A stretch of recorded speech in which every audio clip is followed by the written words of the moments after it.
That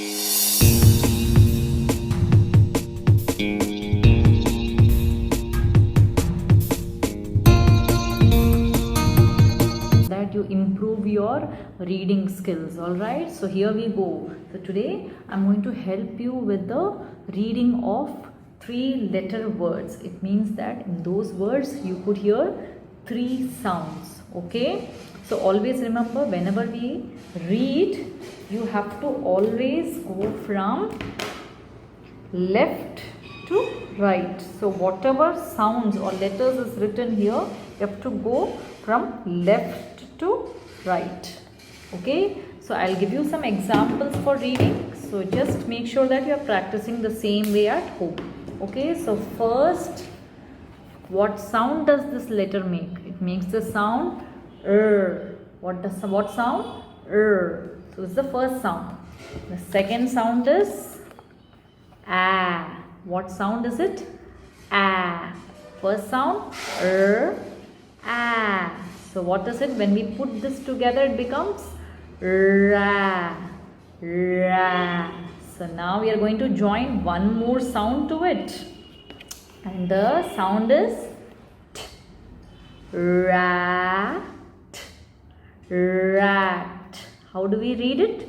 Rat. Rat. Rat. Rat. Okay, we'll check one more word. This time I'm going to help you with this word G. What sound is it? G. G. And the next sound is that of a, yes, the vowel A. So G. A. What is it? Gap. Gap. Gap.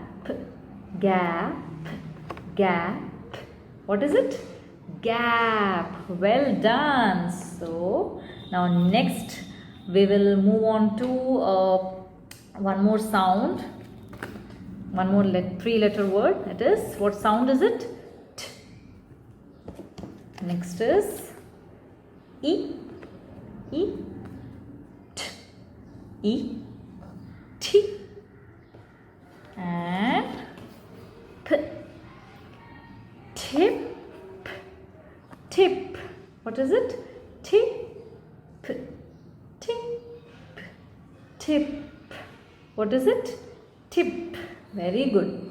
Now next sound is and A. Na. What is it? Na. P. What is it? Nap. Nap. What is it? Nap. Now next is O. O. This is the second sound. First sound, second sound. O. No. What can I take? Yes. T. Not. Not. What is it? Not. Similar way you have to practice for other letters also. Okay. So see you. Bye bye.